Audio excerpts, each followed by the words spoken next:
Hello दोस्तों, कैसे हो आप। मेरा नाम राशिद और स्टडी कैंपस पर आपका स्वागत है। दोस्तों, वीडियो स्टार्ट करने से पहले आज बेहद ही खूबसूरत दिन है, ईद का दिन है और आप सब लोगों को मेरी तरफ से ईद की हार्दिक शुभकामनाएं। दोस्तों, जैसे कि आपने थंबनेल देख लिया होगा, आज मैं आपको बहुत ही ज़्यादा महत्वपूर्ण प्रश्न कराने वाला हूं। आप वीडियो को अंत तक ज़रूर देखना और आपको इन 20 प्रश्नों में से कम 10 से 12 ऐसे प्रश्न होंगे जो आपको किसी न किसी एग्ज़ाम में मिलेंगे ज़रूर। तो आप प्लीज़ वीडियो को अंत तक देखना। और दोस्तों, आप वीडियो को ज़्यादा शेयर करना, सब्सक्राइब करना चैनल को सब्सक्राइब करोगे तो आपको बार बार वीडियो की अपडेट मिलती रहेगी। तो दोस्तों, जैसे कि आपने थंबनेल देख लिया होगा, आज मैं उन 16 महाजनपदों के बारे में बात करूंगा और उनसे संबंधित ऑब्जेक्टिव क्वेश्चंस आपके लिए लेकर आया हूं जो आपके एग्ज़ाम में बार बार पूछे जाते हैं। दोस्तों, इससे पहले मैं 2 वीडियो पूरी कंप्लीट कर चुका हूं। एक वीडियो थी आपकी सिंधु घाटी सभ्यता के ऊपर और दूसरी वैदिक काल के ऊपर। वैदिक काल के तुरंत बाद आपका स्टार्ट हो जाता महाजनपद काल, क्योंकि जो वैदिक सभ्यता के लोग थे वो जन और कबीलों में डिवाइड थे, जन और कबीलों के रूप में रहते थे। ठीक है। और जन मिलाकर क्या बना, जनपद बना। तो इस तरीके से 16 महाजनपद में पूरा भारत डिवाइड हो गया था। ठीक है। तो उन 16 महाजनपदों के बारे में हम देखेंगे और एक एक क्वेश्चन उसका देखेंगे कितना महत्वपूर्ण है। जैसे दोस्तों, पहला क्वेश्चन है, उज्जैन का प्राचीन काल में क्या नाम था। उज्जैन का प्राचीन काल में क्या नाम था। तक्षशिला, इंद्रप्रस्थ, अवंतिका, उपरोक्त सभी। तो आप जल्दी से अपने मन में अपना आंसर सोच लीजिए, आपका आंसर क्या है, फिर मैं आपको आंसर बताने वाला हूँ।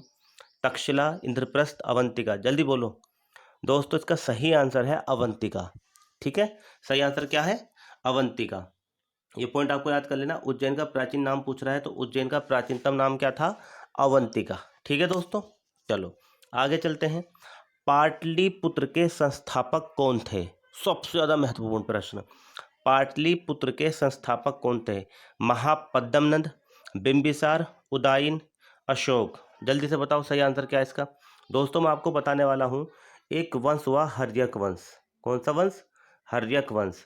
और हर्यक वंश के जो संस्थापक थे उनका नाम था बिंबिसार। क्या नाम था, बिंबिसार।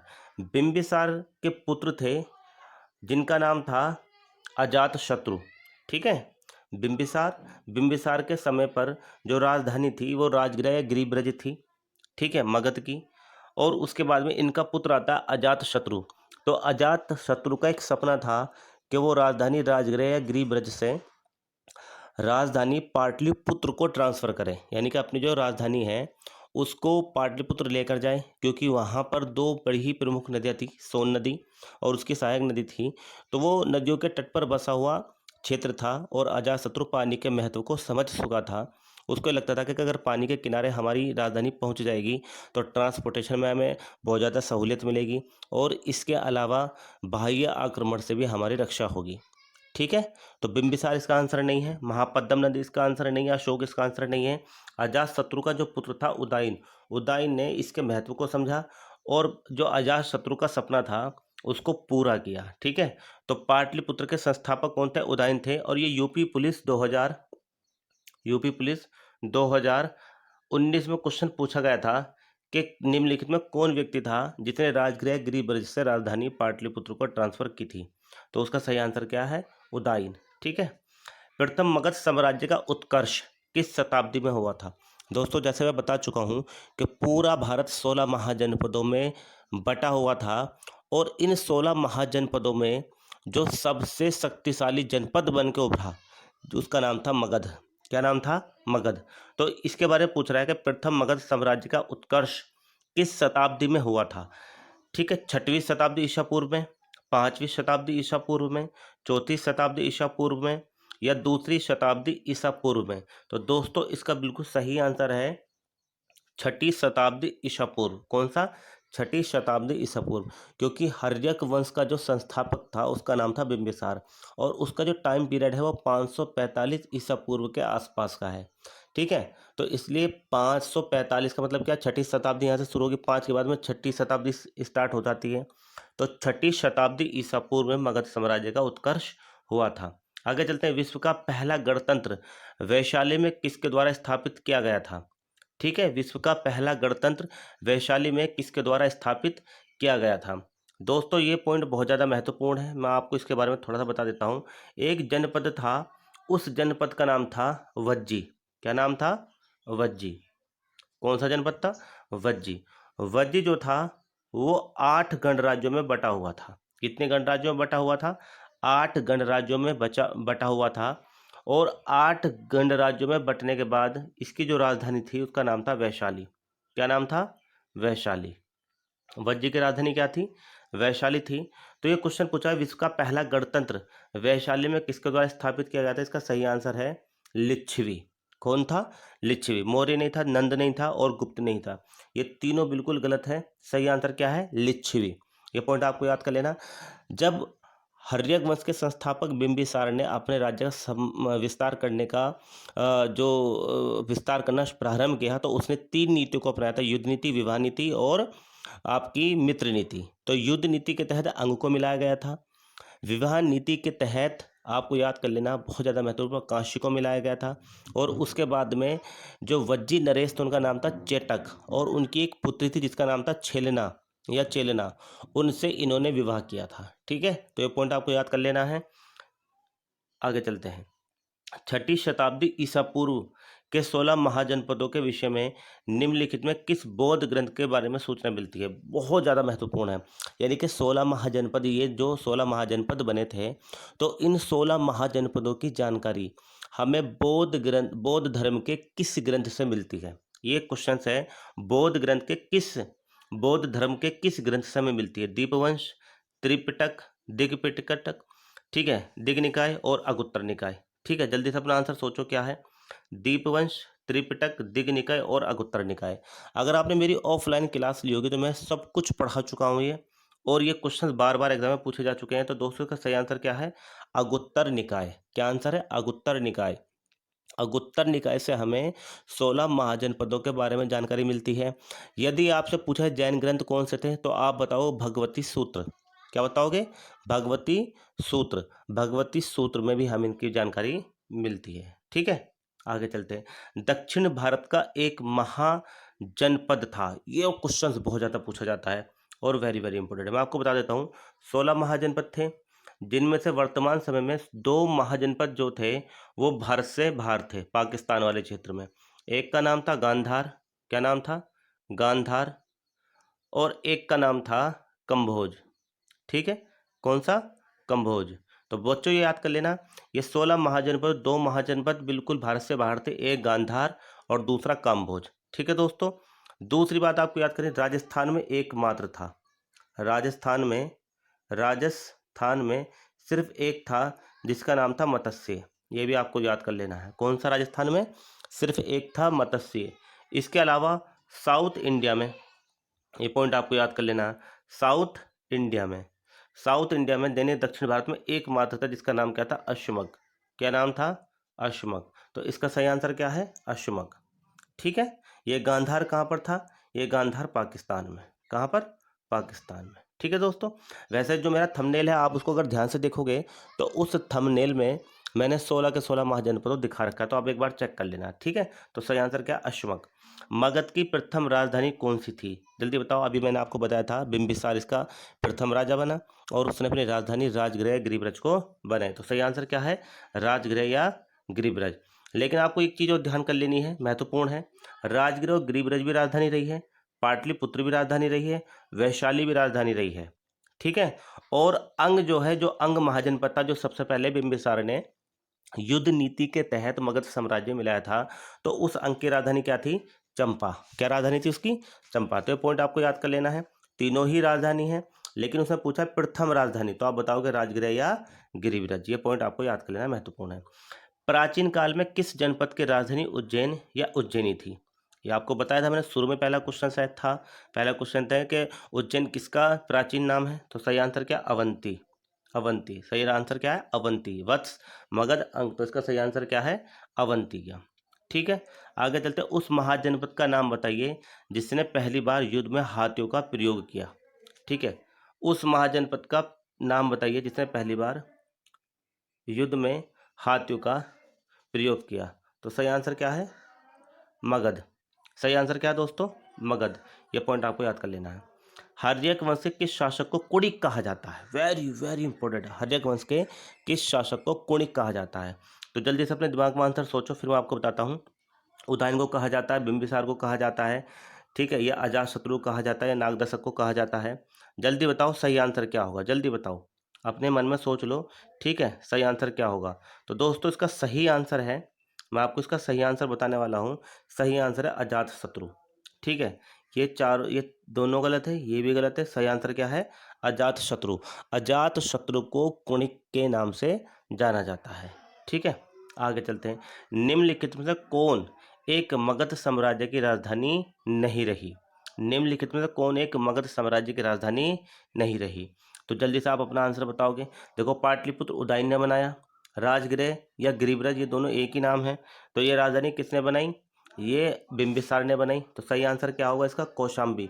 कौशाम्बी कभी भी मगध साम्राज्य की राजधानी नहीं रही। तो सही आंसर क्या है? कौशाम्बी। ठीक है दोस्तों, आगे चलते हैं। कौन सा वंश भारत में पितृहंता वंश के रूप में जाना जाता है? कौन सा वंश भारत में पितृहंता वंश के रूप में जाना जाता है? ये तो आपको पता ही हो, हर्यक वंश है। इसके राजा कौन थे पहले? बिंबिसार। कौन थे? कौन थे? बिंबिसार। बिंबिसार की हत्या किसने की? इसका ही पुत्र था अजातशत्रु। कौन था? अजातशत्रु। और अजातशत्रु की हत्या किसने की? अजातशत्रु उदयन ने। किसने की दोस्तों? उदयन ने। अजातशत्रु की हत्या किसने की? उदयन ने। तो हर्यक वंश को पितृहंता वंश के नाम से भी जाना जाता है। ये पॉइंट आपको याद कर लेना, लिखते चलना अपने इनको। नंद वंश का संस्थापक कौन था? नंद वंश का संस्थापक महापद्म नंद। क्योंकि हर्यक वंश का जो अंतिम शासक था उसका नाम था नागदशक। कौन था? नागदशक। और नागदशक की हत्या किसने की थी? महापद्म नंद ने। और एक नया वंश स्टार्ट कर दिया जिसका नाम क्या था? नंदवंश। क्या नाम था? नंदवंश। यह पॉइंट आपको याद कर लेना है। ठीक है, आगे चलते हैं। सिकंदर के आक्रमण के समय उत्तर भारत पे निम्नलिखित राजवंशों में से किस एक का शासन था? बहुत ज़्यादा महत्वपूर्ण। जब सिकंदर ने, क्योंकि सिकंदर मखदूनिया का रहने वाला था, उसका इरादा यह था कि वो पूरी दुनिया को जीतेगा। और उस समय जो पूरी दुनिया में सबसे बड़ा साम्राज्य था उसका नाम था फारस का साम्राज्य। कौन था? फारस का साम्राज्य, जिसको आप ईरानी साम्राज्य भी कह सकते हो। ठीक है, ईरान या फारस का साम्राज्य। तो जब सिकंदर ने ईरान या फारस के साम्राज्य को जीता था तब सिकंदर का नाम द ग्रेट अलेक्जेंडर पड़ा था, यानी कि सिकंदर महान। उससे पहले सिकंदर महान नहीं था, खाली सिकंदर नाम था। द ग्रेट मतलब अलेक्जेंडर इसको बोला जाता था। परंतु जब इसने जैसे ही फारस को जीता तो इसने उसको क्या बना लिया? द ग्रेट अलेक्जेंडर, यानी सिकंदर महान। तो सिकंदर महान जब भारत पर आक्रमण कर रहा था तो उस समय उत्तर भारत में भारत का जो शासक था वो कौन था? तो क्वेश्चन आता है एग्जाम में, किसका शासन था? तो आपको याद करना है नंदवंश का। किसका? नंदवंश था। और शासक कौन था उस समय? घनानंद। ठीक है, ये क्वेश्चन आता है एग्जाम में। क्वेश्चन ये पूछेगा कि जिस समय सिकंदर ने भारत पर आक्रमण किया था उस समय कौन सा वंश शासन कर रहा था? तो आप बताओगे नंदवंश। और उसका शासक कौन था जो उस समय भारत पर शासन कर रहा था? उसका नाम था घनानंद। ठीक है, हाइडे स्पीज या वितस्ता। हाइडे स्पीज या वितस्ता। और वितस्ता जो है वैदिक काल में एक नदी है, एक नदी थी जिसका नाम वितस्ता था, परंतु आज उसको झेलम नदी के नाम से जाना जाता है। किस नदी से? झेलम नदी के नाम से जाना जाता है। पॉइंट आपको याद कर लेना है। ठीक है, महत्वपूर्ण है। तो आप बताओ जल्दी से। क्वेश्चन ये है कि जब क्वेश्चन ये है क्वेश्चन ये है कि हाइडे स्पीड या वितस्ता, जिसका आधुनिक नाम झेलम है, का युद्ध 326 ईसा पूर्व किन शासकों में मध्य लड़ा गया? ये बहुत ज़्यादा महत्वपूर्ण प्रश्न है। तो आप बताओगे सिकंदर और पोरस के बीच में झेलम नदी के तट पर लड़ा गया, जिसको हाइडे स्पीज या आप बोल सकते हो वितस्ता का युद्ध बोल सकते हो। तो ये सिकंदर और पोरस के बीच में लड़ा गया था। क्योंकि यहाँ पर सिकंदर और अम्भी भी है। तो आपको मैं बता देता हूँ, जब सिकंदर भारत में शासन करने के लिए मतलब आक्रमण करने के लिए आया, जीतने के लिए आया, तो उस समय उत्तर भारत में एक शासक और था जिसका नाम अम्भी था। अम्भी ने सिकंदर के सामने आत्मसमर्पण कर दिया। और आत्मसमर्पण करने के बाद में ये सिकंदर के अधीन चला गया और सिकंदर के साथ मिलकर इसने पोरस की सारी जो खुफिया जानकारी सिकंदर को बताई। तो इस तरीके से सिकंदर और पोरस के बीच में पहला युद्ध भारत में होता है। ठीक है, और जिसमें पोरस की हार हो जाती है, लेकिन एक बहुत ही ज़बरदस्त ये युद्ध रहा। मगध सम्राट बिंबिसार ने अपने राजवैद्य जीवक को किस राज्य के राजा की चिकित्सा के लिए भेजा था? ये क्वेश्चन एग्जाम में बार बार पूछा जाता है और ये इसका आंसर बड़ा ही खूबसूरत है। देखो, एक राज्य था, यानी कि एक महाजनपद था जिसका नाम क्या था? अवंती।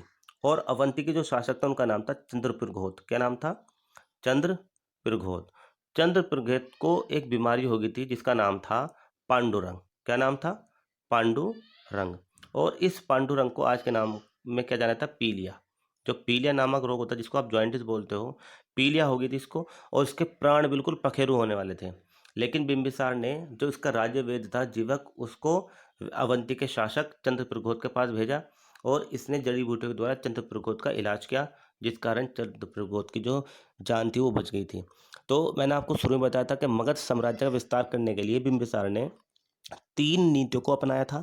पहली नीति मित्र नीति, दूसरी विवाह नीति और तीसरी युद्ध नीति। मित्र नीति के तहत उसने किससे दोस्ती की थी? अवंती के शासक चंद्रप्रघोत से, क्योंकि उसकी पीलिया ठीक कराई थी। और दूसरा एक और था गांधार, ठीक है, जो पाकिस्तान में था। वहाँ के जो शासक थे उनका नाम था पुष्कर सारिन। उनके दरबार में इन्होंने एक दूत भेजा था ताकि संबंध अच्छे बने रहे। ठीक है। नंद वंश का अंतिम शासक कौन था? मैं पहले ही बता चुका हूँ। नंद वंश का अंतिम शासक कौन था? घनानंद। कौन है? घनानंद।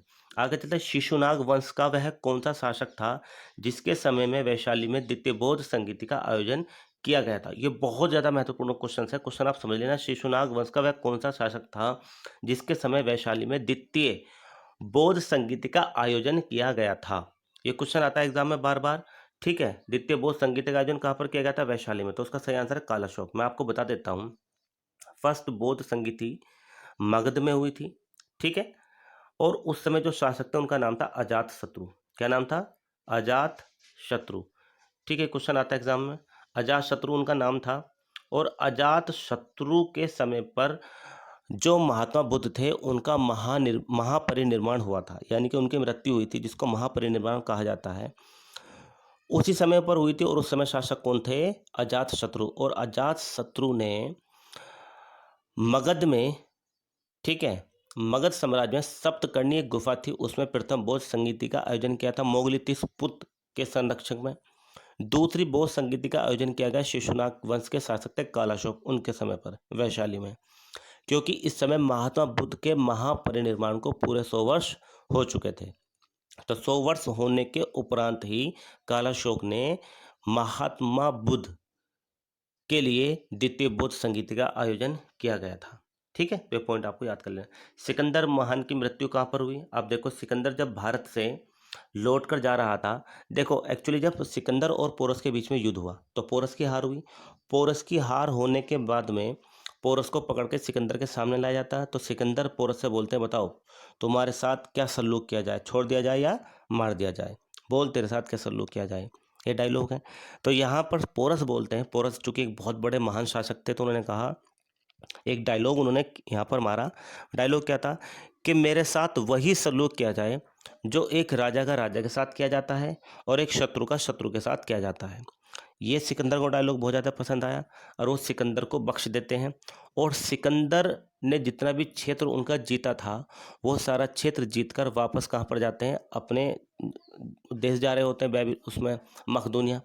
लेकिन रास्ते में ही ये बताया जाता है कि बेबीलोन जब वो पहुँचते हैं तो बेबीलोन पहुँचने पर उनको बुखार आ जाता है और बुखार के कारण इनकी मृत्यु बेबीलोन में हो जाती है। तो सही आंसर क्या है इसका? बेबीलोन।